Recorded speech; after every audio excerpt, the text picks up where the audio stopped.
Olá, boa noite. Inverno 2026 começa no domingo e terá a influência do El Ninho, diz o IMET. A expectativa dos patenses para o jogo entre Brasil e Haiti, a gente também vai mostrar. NTV e Rede Minas transmitem neste sábado Caldense e Mamoré pelo módulo 2 do Campeonato Mineiro. Trotes ao SAMU colocam vidas em risco e atrasam atendimentos de urgência. Dia D de multivacinação acontece neste sábado em Patos de Minas. Brasil tem a menor taxa de analfabetismo desde 2016. Festa de Santo Antônio vai até o domingo em Patos de Minas. Os cuidados com a pele durante o período frio e seco. As comidas típicas desta época do ano nocivas aos pets. Entenda por que é perigoso comprar óculos sem receita. Escola de Patos de Minas libera uniforme temático em dia de jogos da seleção brasileira. E mutirão de casamentos oficializa a união de 74 casais em Patos de Minas. Já está no ar a segunda edição do NTV News.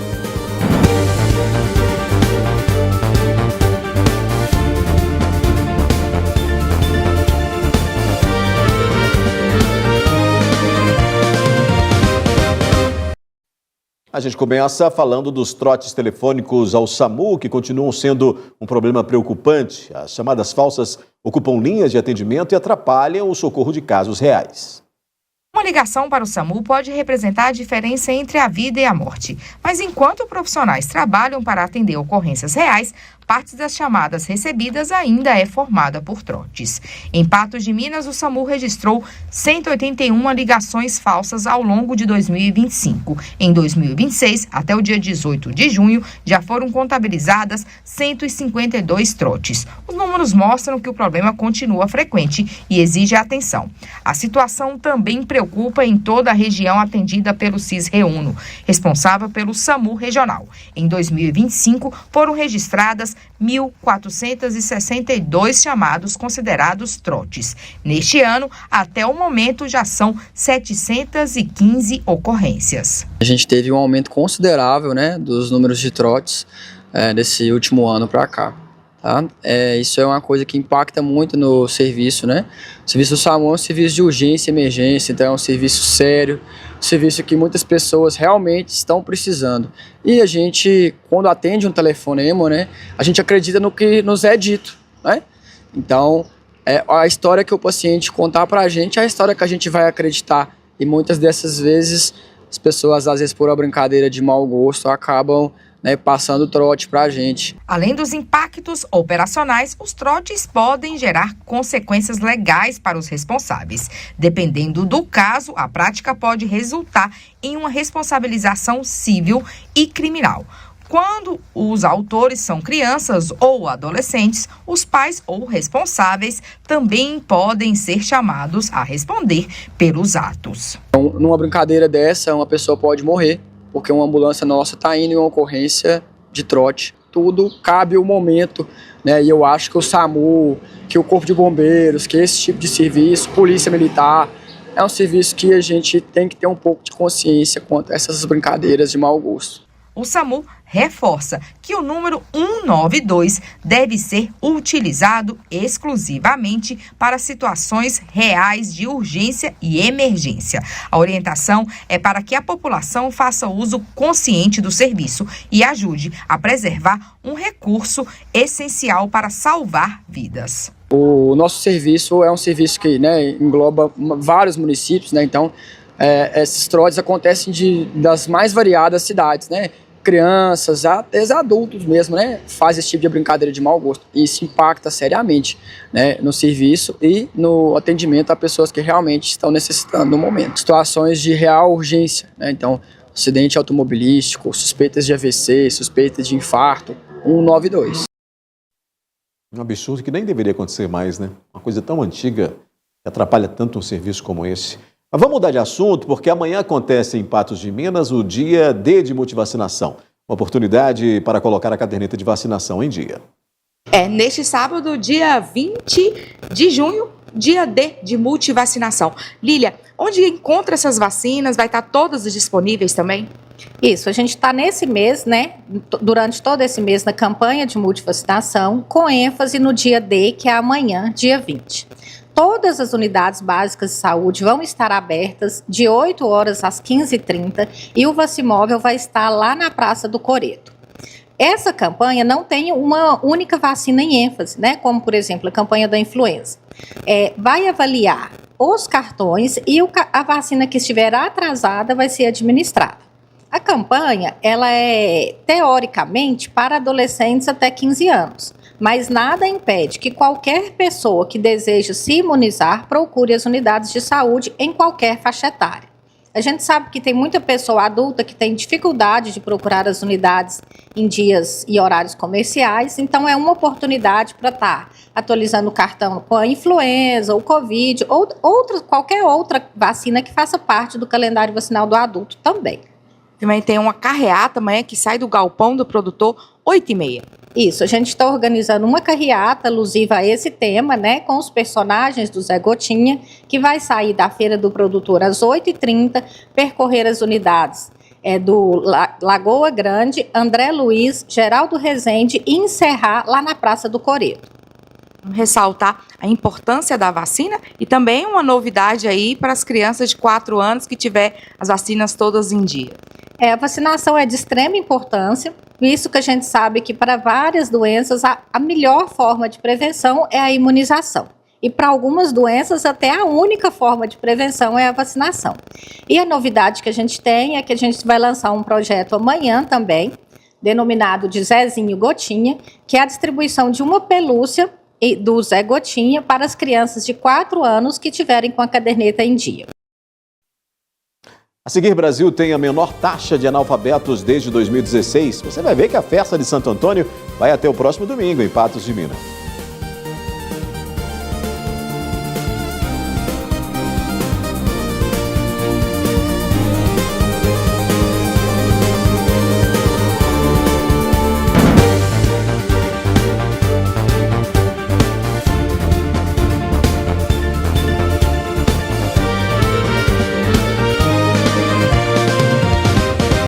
De volta com a segunda edição do NTV News para falar do analfabetismo que caiu no Brasil. De acordo com o IBGE, a taxa atual é de 4,9% da população. É a primeira vez desde 2016 que esse índice fica abaixo dos 5%.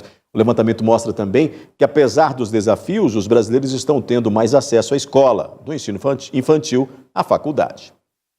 Luiz Gama nasceu em Salvador, capital da... A leitura ainda é um pouco cadenciada, mas para quem passou quase a vida toda sem saber ler um simples bilhete, é uma conquista e tanto. A infância dura na roça fez com que Francisco não frequentasse a escola, mas depois de tantas décadas, vestiu um uniforme escolar, aprendeu a ler e se apaixonou pelos livros. Pego livro aqui e levo para casa. Todos os fins de semana eu levo livro para ler. E ele já tem seus autores preferidos. Luiz Gama e Carolina. Eu até comprei um da Carolina, o Quarto Despejo. O analfabetismo no Brasil está muito concentrado na população mais velha. Mas assim como Francisco, outros tantos idosos estão indo atrás de aprender a ler e a escrever. Em 2016, mais de 20% dessa população era analfabeta. 9 anos depois, a taxa caiu para menos de 14%. Isso ajudou a taxa geral de analfabetismo no Brasil ficar abaixo dos 5% no ano passado. Nos últimos 40 anos que a gente vem investindo, né, maciçamente nessa libertação do Brasil dessa grande chaga que é o analfabetismo, sobretudo o analfabetismo funcional da população brasileira, e agora a gente está vendo esses resultados se manifestando, né? No geral, a pesquisa do IBGE mostra que os brasileiros estão passando mais tempo na escola e chegando mais longe nos estudos. O percentual de pessoas com 25 anos ou mais, com pelo menos o ensino médio completo, era de 46% em 2016. O índice veio crescendo e chegou a mais de 57% em 2025. Com o ensino superior completo, eram 15% a 9 anos, agora 21%. Outro dado que melhorou diz respeito aos jovens de 15 a 29 anos. Mais de 22% não estudavam nem trabalhavam em 2019. No ano passado, o percentual caiu para 17,5%. No Brasil, as menores taxas de frequência escolar estão entre as crianças com menos de 3 anos e nos jovens depois dos 16 anos. No caso dos homens, mais da metade deles pela necessidade de trabalhar. Para as mulheres também, mas elas ainda param de estudar quando engravidam e quando precisam tomar conta da casa. É importante que os governos, federal, estaduais e municipais investissem em tipos de políticas públicas que pudessem permitir, primeiro, continuassem com seus estudos quando ainda estão grávidas. Em segundo lugar, retomassem os seus estudos após o nascimento dos filhos. Letra por letra, seu Francisco já consegue escrever seu próprio nome. É só mais um passo de outros que ainda vêm por aí. Afinal, aprender algo novo é um combustível para a vida. Eu vou estudar até quando eu tiver vida, eu vou estudar. Quando eu não puder mais andar, eu não vou ir mais para o colégio.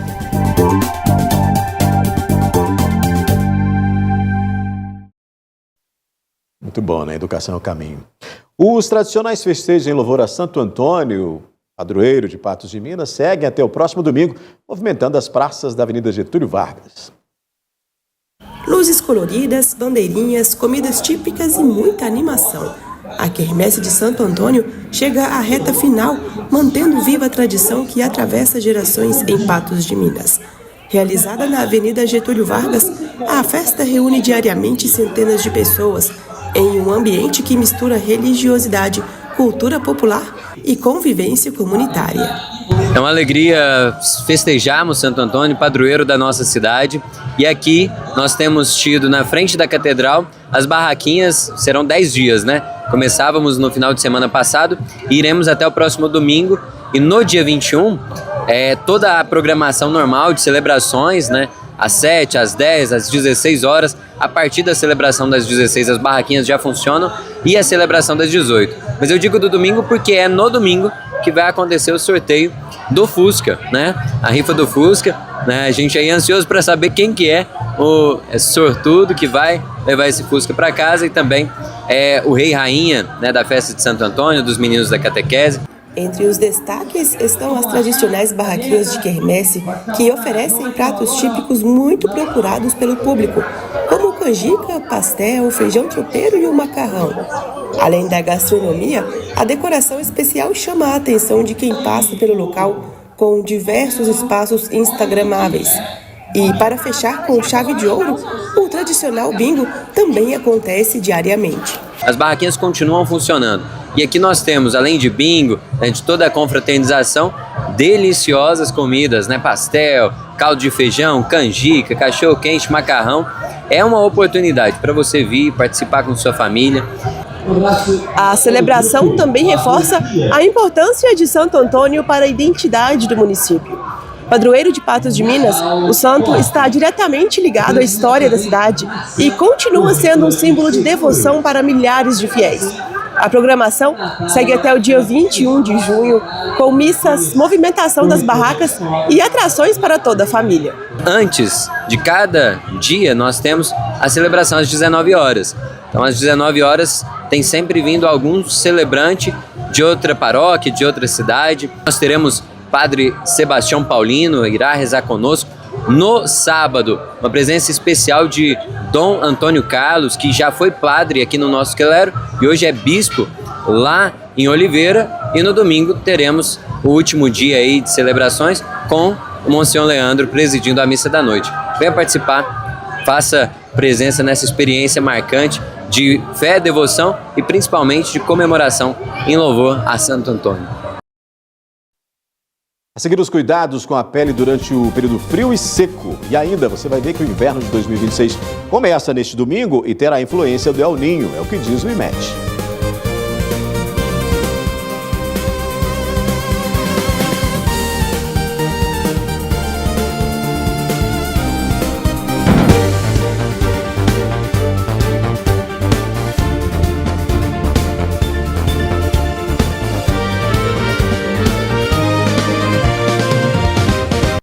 De volta com a NTV News. E olha só, com as temperaturas em baixa e o tempo seco, é preciso cuidado redobrado para evitar problemas relacionados à saúde da pele.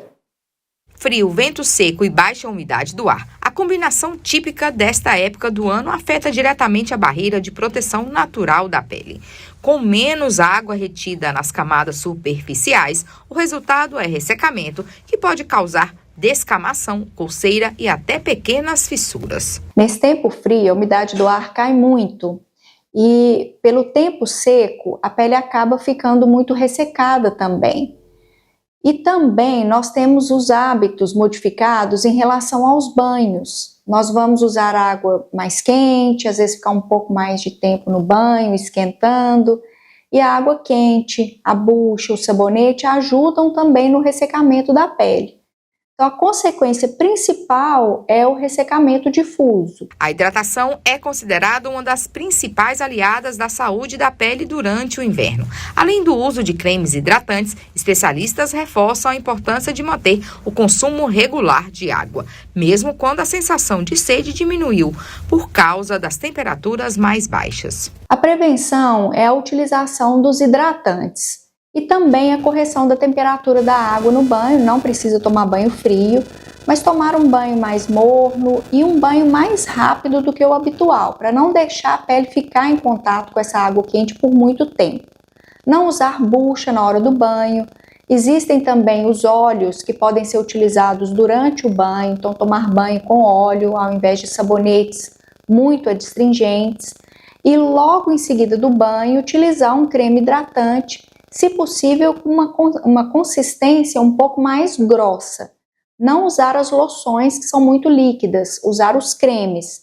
A umidade do banho, ela vai ajudar o creme a penetrar mais profundamente na pele, então o resultado da hidratação vai ser melhor. Os cuidados devem ser ainda maiores entre crianças, idosos e pessoas que já possuem doenças dermatológicas. A orientação é evitar produtos que possam irritar a pele e procurar acompanhamento médico, caso os sintomas se agravem. Temos que tomar cuidado principalmente com os idosos que têm a pele já muito fina, desidratada pela própria idade.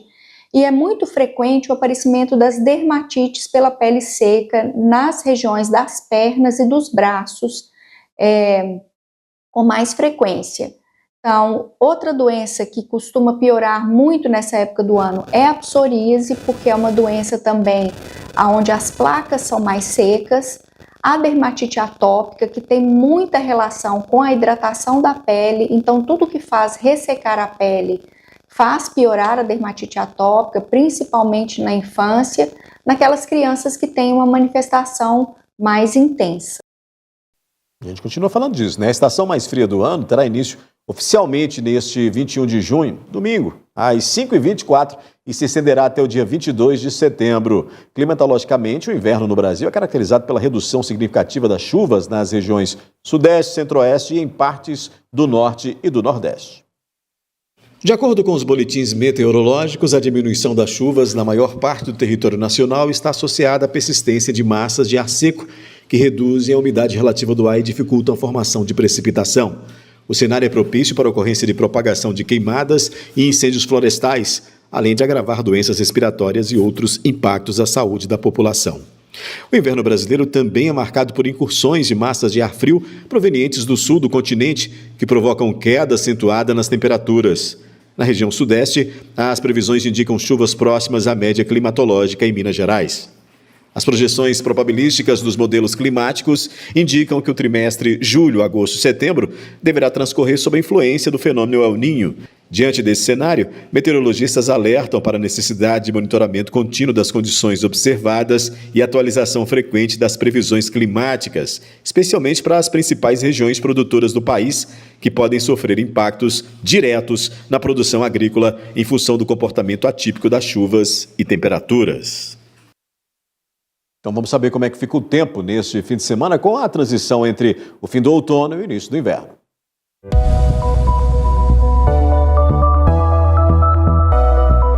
Previsão do tempo. Oferecimento New Color. Eu recomendo muito as óticas New Color. Aqui, você faz os seus óculos no seu tempo e com muita tranquilidade. Conforme os dados do IMET, a tendência é de aumento na nebulosidade com tempo seco e frio.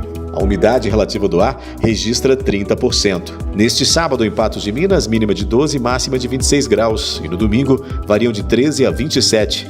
Em Lagoa Grande, no sábado, de 13 a 27 graus e de 15 a 28 no domingo. No sábado e domingo, em Cruzeiro da Fortaleza, a máxima prevista é de 26 graus. Em João Pinheiro, de 13 a 27 no sábado e no domingo de 14 a 28. No sábado, em Monte Carmelo, variação entre 13 e 28 graus e para o domingo, de 15 a 29. Em Presidente Olegário, no sábado, mínima de 13 e máxima de 26 graus. E no domingo, variam de 15 a 28 graus.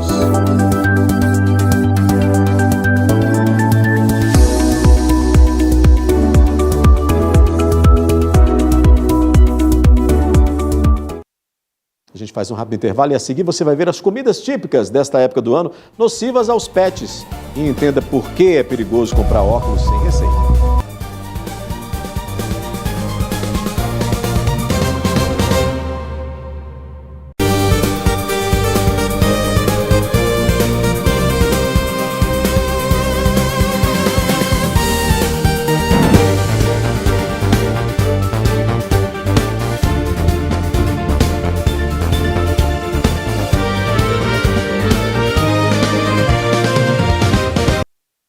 Jogos da Copa do Mundo estão provocando uma mudança no consumo de energia elétrica no país. Quedas e picos de demanda vêm exigindo o acompanhamento especial da operação do sistema elétrico.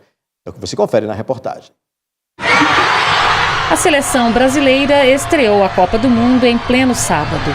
Meia hora antes do jogo, o país já desacelerava e o uso de energia elétrica ficou direcionado aos aparelhos de TV, o que impactou o consumo. Mas engana-se quem pensa que a demanda aumentou. O brasileiro, quando vai chegando perto da hora do jogo, ele vai parando a vida normal dele e vai se concentrando em assistir o jogo, tá? E nisso que ele se concentra em assistir o jogo, ele para de consumir energia de grandes blocos, de comércio, de indústria, isso tudo diminui. Segundo o operador nacional do sistema, a partir das 7 da noite, quando a bola começou a rolar entre Brasil e Marrocos, a demanda por energia diminuiu 4.100 megawatts e no fim do jogo atingiu o menor nível, ficando 7.000 megawatts abaixo de um dia normal.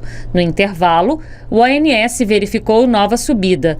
E assim que o jogo acabou, a demanda cresceu abruptamente. Para se ter uma ideia, num sábado comum, são consumidos 85.000 megawatts em média, com pico entre as 6 e as 9 horas da noite. E o impacto de grandes eventos como os Jogos da Copa precisa ser calculado para que geradoras e distribuidoras disponibilizem a quantidade necessária de energia para que não falte nem haja sobra.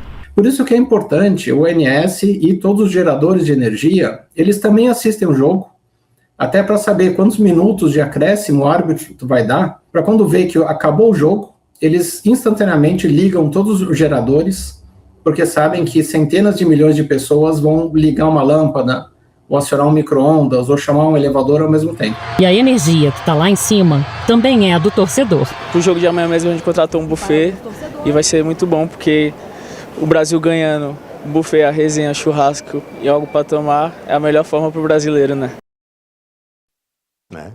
Nos dias de hoje, é cada vez mais comum encontrar pessoas utilizando óculos sem nunca terem passado por uma consulta oftalmológica.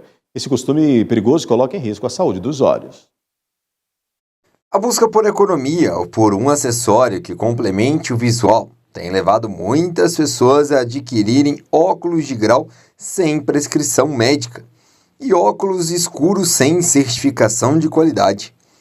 Embora a prática pareça inofensiva, especialistas alertam que o uso desses produtos pode representar riscos à saúde ocular e comprometer a visão a longo prazo. O longo prazo é um dos grandes problemas, porque vai dar dor de cabeça, mal-estar, você vai ficar com a vista mais cansada, e isso pode machucar no sentido assim, de sensações mesmo.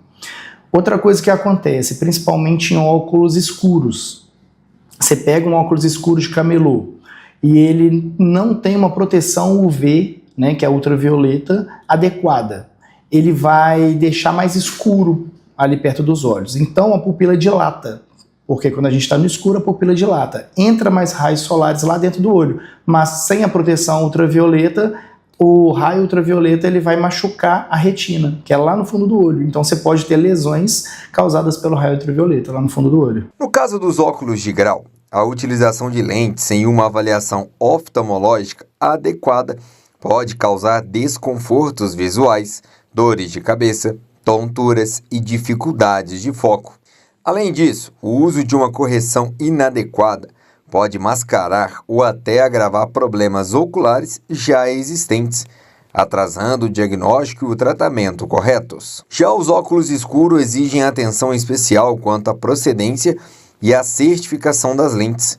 Modelos sem proteção adequada contra os raios ultravioleta podem ser ainda mais prejudiciais do que não usar óculos. O óculos de grau, ele depende muito. Se ele for só para longe, é uma coisa. Se ele for para longe e para perto, é outra coisa, que é o multifocal. Quando a gente pensa num óculos de qualidade melhor, a gente tem que passar pelo oftalmologista, fazer o exame, ver o grau correto que o paciente necessita, para a gente mandar fazer o óculos, é claro, numa ótica que tenha uma procedência boa, porque comprar igual tive uma paciente que ela comprou o óculos, a lente pela internet. E aí o grande problema é que cada lente ela tem um tipo de graduação de material. A gente tem lá vidro, policarbonato, tem várias coisas, resina e por aí vai. Cada material tem indicação para determinado tipo de lente, tipo de doença, tipo de melhoria para a visão. Se você compra de uma maneira errada, não vai adiantar, vai ser pior. Você vai causar sintomas, mal-estar e tudo mais. Um dos principais cuidados com a saúde ocular é procurar uma ótica de confiança, que ofereça produtos com procedência e qualidade comprovadas. Dessa forma, é possível adquirir óculos de sol e de grau adequados às necessidades de cada pessoa, reduzindo os riscos de problemas visuais e garantindo mais segurança para a visão no futuro. Observar lentes de qualidade. No caso do óculos de sol, você tem proteção UVA e UVB. Então, aquela lente que não tem proteção, corre dela, não compra lente sem proteção. Não é questão de preço, não, é questão da proteção mesmo. Tem muita lente que é barata e que tem proteção, e outras que são muito caras que não tem. Então, você tem que olhar a proteção da lente. No caso de lente de grau, por exemplo, você tem que olhar a questão se ela tem garantia de adaptação, se ela tem um corredor de visão bom, se ela te dá um conforto bom na hora de você usar, se ela tem aquela proteção daquela luz azul. Então são vários fatores que têm que ser observados para você ter uma saúde visual adequada. Além de proteger a visão, os cuidados na escolha dos óculos contribuem para a prevenção de doenças oculares e para a manutenção da saúde dos olhos ao longo da vida. A orientação é que a população esteja atenta não apenas ao preço e à aparência dos produtos, mas também à segurança e à qualidade oferecidas. Procure um médico, procure um oftalmologista, faça um exame correto, beleza, e aí vai numa ótica correta, eu acho que vale a pena, porque às vezes, além de fazer um óculos adequado, além de fazer uma correção adequada, você ainda pode descobrir algo que nunca imaginou. Por exemplo, eu faço o diagnóstico de ceratocone diariamente. Então, por exemplo, as pessoas acham, não, só está incomodando, é pouca coisa, chega lá, tem ceratocone. Ceratocone, o filho pode ter, o sobrinho e por aí vai. Então, às vezes, tem algo muito maior ali escondido e a pessoa não sabe. As festas juninas são marcadas também pelas comidas típicas que tanto agradam os paladares. Mas para quem tem cães e gatos em casa, a atenção deve ser redobrada. Em meio às comemorações, é comum que os animais se aproximem das mesas e recebam algum alimento oferecido pelos próprios tutores ou convidados. O problema é que o organismo dos cães e gatos funciona de forma diferente do organismo humano e determinados ingredientes podem provocar reações indesejadas. A festa junina, né, que a gente vê muita canjica, milho, enfim, a gente não pode estar oferecendo, porque alguns deles são tóxicos para animais, porque tem os temperos, tem alho, cebola, tem fermento, dependendo também. Então, isso tudo faz mal para o animal. Temos as opções de fazer aí algumas receitas caseiras em que o animal pode comer. No caso, banana, aveia. Então, se o tutor fizer em casa, né, tem algumas receitinhas que a gente vê pela internet que são caseiras, que levam esses nutrientes em que não vai fazer mal para o animal, ele pode estar oferecendo para o animalzinho. Às vezes o pessoal pensa assim, a gente está comendo aqui essas comidas, né, típicas da festa junina e quer dar algum agrado diferente para o animal.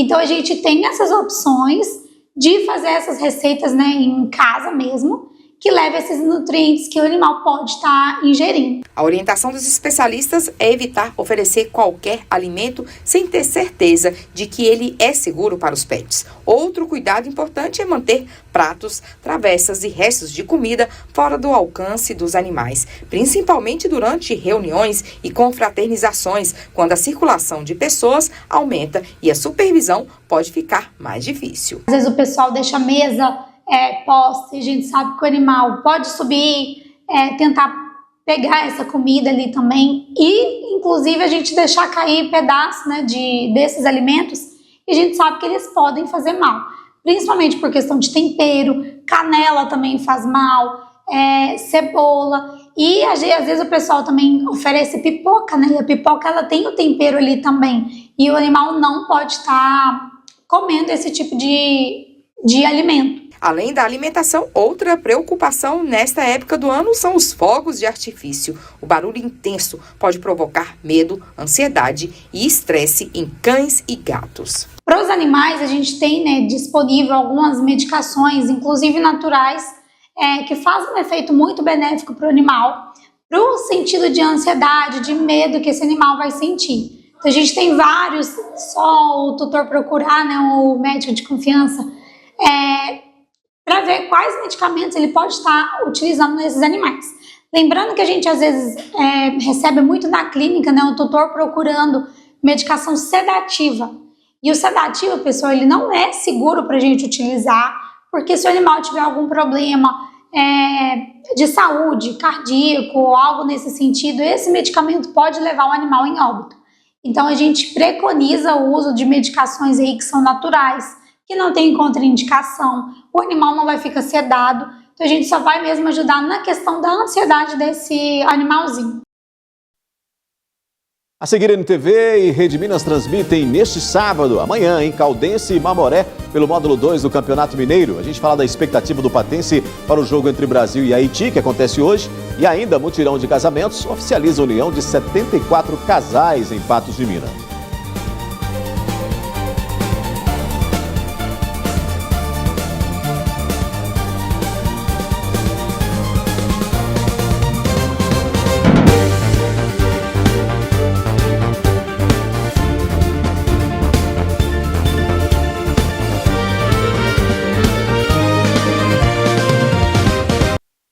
A NTV transmite neste sábado, em cadeia com a Rede Minas, o duelo entre Caldense e Mamoré, válido pela quinta rodada do módulo 2 do Campeonato Mineiro. A bola rola às 16 horas no estádio Ronaldão, em Poços de Caldas. Então você já sabe, né? Neste sábado, assista pela NTV o confronto entre Mamoré e Caldense, às 4 da tarde. Depois de empatar em 1-1 com o Marrocos, na estreia pela Copa do Mundo, a seleção brasileira volta a campo hoje, sexta-feira, em busca da primeira vitória na competição. E nós fomos às ruas para saber a expectativa dos patenses para o confronto contra o Haiti. Na roupa, no carro, na moto, basta andar pelas ruas para perceber que o torcedor brasileiro segue empolgado e confiante para o duelo dessa noite contra o Haiti. Apesar da decepção com o resultado na estreia, o empate não foi suficiente para abalar a confiança dos torcedores brasileiros. O brasileiro tem que ser otimista. Então eu estou com muito otimismo e acredito que nós vamos ganhar. É 4-0 para o Brasil. 4-0. E eu acredito que vai ser. E no finalzinho, se o Neymar entrar, ele vai fazer um golzinho. Hoje eu estou animado. Eu acho que o Brasil hoje vai ganhar de 4-1, 2 gols do Vinícius Júnior e 2 do Rafinha. Como já é tradição em grandes competições, famílias e amigos se organizam para acompanhar a partida juntos. Reuniões em casa, encontro entre parentes e momentos de confraternização marcam a expectativa para mais um jogo da seleção brasileira, reforçando o clima de união e esperança que envolve o futebol no país. Nós vamos hoje na casa do Dr. Paulo, vamos reunir lá umas 30 pessoas, vamos fazer um bolão. E cada um paga R$10 só para fazer farra. Meus filhos estão lá comigo lá, já comprei as camisas de água para eles, a primeira vez a gente assistiu junto. Então todo mundo de amarelo lá em casa. Confiança alta hoje. Com certeza, isso aí sempre. Com a bola prestes a rolar, os olhos dos brasileiros estarão voltados para a partida, na expectativa de ver a seleção corresponder as expectativas e iniciar sua caminhada de recuperação na Copa do Mundo. O sonho do Hexa continua vivo e para muitos torcedores, a partida contra o Haiti pode representar o começo de uma trajetória mais convincente rumo ao tão desejado título mundial. Eu vou ser bem sincero com você, tem seleções bem mais preparadas que nós, entrosadas, como a Argentina, né? A própria França, mas nós pecamos por causa do técnico, né? Ele só tem um ano com a gente. Se nós tivéssemos feito essa renovação quando nós perdemos a última Copa, poderíamos estar entre os 4, mas eu acredito que a gente está entre os 16. Eu estou naquele placar de 3-0 também, eu vou junto aí, viu? Acho que o Brasil vence hoje. Em clima de Copa do Mundo, uma escola de Patos de Minas autorizou que estudantes utilizem vestimentas comemorativas nos dias de jogos da seleção brasileira. A Copa do Mundo chegou às escolas e transformou o futebol em uma grande ferramenta de aprendizado. O que acontece dentro das 4 linhas ganhou espaço também nas salas de aula, onde professores aproveitam o interesse dos alunos para trabalhar diferentes conteúdos de forma lúdica e envolvente. A gente mobiliza muito com o hino nacional. A gente já tem o hábito de cantar o hino, né?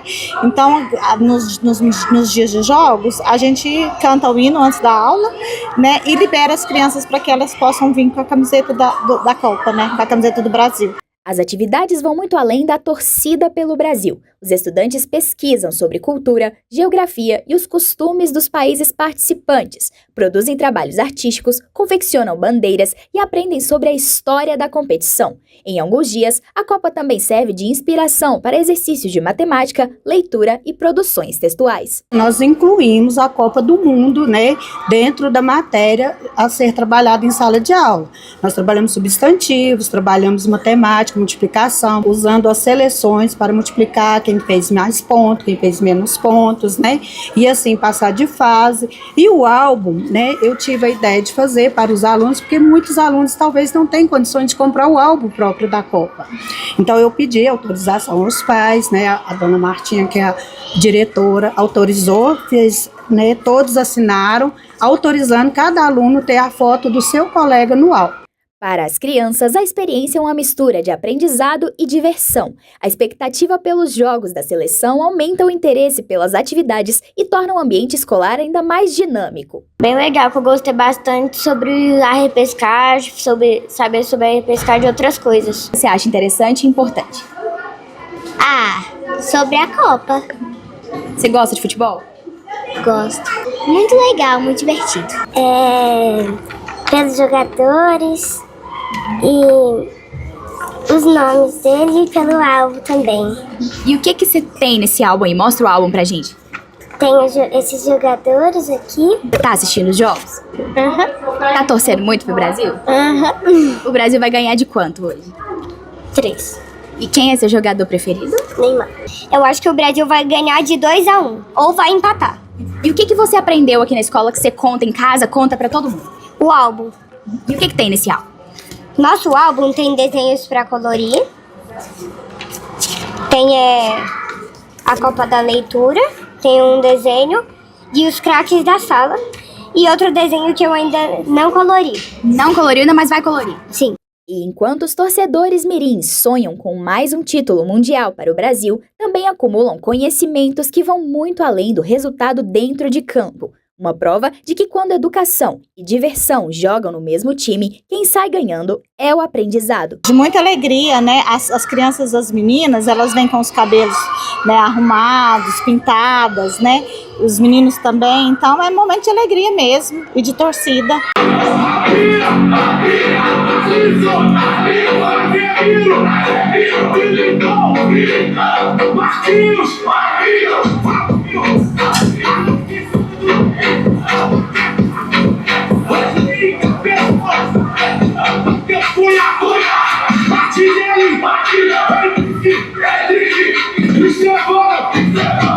Respeito o manto, o rei voltou!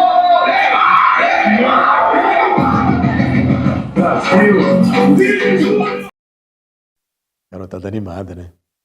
Dezenas de casais oficializaram gratuitamente nesta sexta-feira a regularização do vínculo civil durante mais uma edição do mutirão de casamentos realizado em Patos de Minas.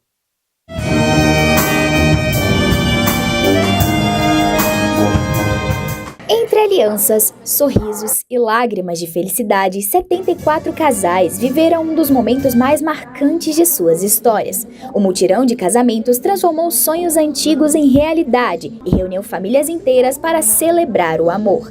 A iniciativa permitiu que oficializassem gratuitamente a união civil, transformando histórias construídas ao longo dos anos em um compromisso reconhecido pela lei. Esse mutirão é realizado uma vez ao ano.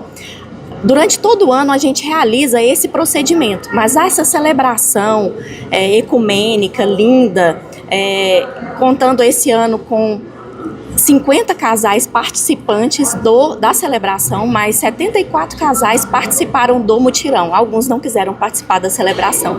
Mas esse projeto leva cidadania, realiza sonhos e é de grande significância para toda a sociedade. A gente divulga nos meios de comunicação, redes sociais, as pessoas se inscrevem, levam a documentação até o fórum e é gratuito. É um procedimento célere, gratuito e eficaz. Para muitos participantes, a cerimônia representa muito mais do que a assinatura de um documento. É a concretização de uma trajetória construída com parceria, desafios e companheirismo. Casais que convivem há anos e aproveitam a oportunidade para oficializar a união que já existia no coração, mas que agora passa a ter também reconhecimento legal. A gente ficava esperando, e a gente viu a oportunidade agora e falou, vamos, é agora. Eu acho que a família é tudo, né? Então, se a gente está junto há 6 anos e meio, então acho que não tinha companhia melhor para estar aqui com a gente celebrando esse momento. Onde vocês se conheceram? Lá no Varjão, um barzinho, né? Tinha um barzinho e eu passava e via ele. Aí ele fazia caminhada e eu passava, olhava e mandei mensagem. E o que vai mudar a partir de agora? Eu acho que é um marco muito forte, né, na nossa história. Assim, é um passo importante. Assim, tem 6 anos e meio, mas dá aquele friozinho na barriga ainda de estar aqui, porque eu acho que a responsabilidade de honrar a família, de proteger, do respeito, eu acho que é maior. Acho que assim, gera uma responsabilidade mesmo. Além do simbolismo da cerimônia, o projeto também garante acesso a direitos importantes e reforça a inclusão social. O casamento, a formalização do casamento é muito importante, porque os casais conseguem comprovar documentalmente perante órgãos, direitos sucessórios, são vários direitos que são conferidos perante o casamento. E a união estável, infelizmente, não confere tantos direitos quanto o casamento. Então é muito importante essa formalização. Dentre os tantos casais estavam Diogo e Audrey, que aceitaram compartilhar um pouquinho de sua história para eternizar esse momento. A cerimônia reforçou também a importância do respeito à diversidade e da garantia dos mesmos direitos para todas as formas de amor. Primeiramente o amor, o companheirismo, a gente se conheceu pela internet, pelo Facebook, foi um grupo no Facebook, aí a gente puxou o papo, aí aconteceu. A gente teve o primeiro encontro em BH, ele é de Tarumirim, fica perto de Valadares, a gente se encontrou no dia 14 de abril de 2024, e assim daqui para daí deslanchou. Não vai mudar nada, né? Porque o amor, ele vai continuar o mesmo. A tendência é aumentar dia após dia, né? Porque o intuito aqui de cada um de nós é cuidar do outro, né? Sempre, todos os dias das nossas vidas, né? Esse é o maior intuito nosso. Demoramos tanto para ter esse direito, né? Como um casal LGBTQIA+. Então, assim, estar aqui hoje é muito gratificante. Saber que a gente tem esse direito hoje de ter uma casa, de construir família mesmo, sabe? Então, assim, eu fico maravilhado com tudo isso que está acontecendo hoje. As histórias são diferentes, mas o sentimento o mesmo. Um capítulo escrito com afeto, reconhecimento e a esperança de construir um futuro ainda mais sólido ao lado de quem escolheram para compartilhar a vida. Isso nos orgulha muito, né? Porque ao longo dos anos só vem crescendo o número de casais que desejam então concretizar a união que já existia, agora para legalizá-la, né? Então é isso, eu deixo aqui em breves palavras os sentimentos aqui de gratidão por todos que participaram desse evento, que contribuíram para a realização desse evento, e estendo os meus votos de muita felicidade para todos os casais. Mais do que uma celebração coletiva, o Mutirão de Casamentos mostra como ações de inclusão podem transformar vidas. Para quem quiser participar da próxima edição, basta se inscrever. Desde o ano de 2017 nós realizamos, então o ano que vem vai ser um marco de uma década de mutirões aqui na comarca de Patos de Minas. Esse casal que queira participar, tanto o casal hétero quanto o homossexual, é importante enfatizar, pode comparecer no Sejusc, no terceiro andar do fórum aqui da comarca de Patos de Minas, que a gente passa a relação de documentos necessários. NTV News terminando, outras notícias você acessa o portal patosjá.com.br. Lembrando que amanhã tem a transmissão com a NTV entrando em cadeia com a Rede Minas do jogo entre Caldense e Mamoré às 16 horas. Não perca a transmissão aqui pela NTV. Boa noite para você e até amanhã.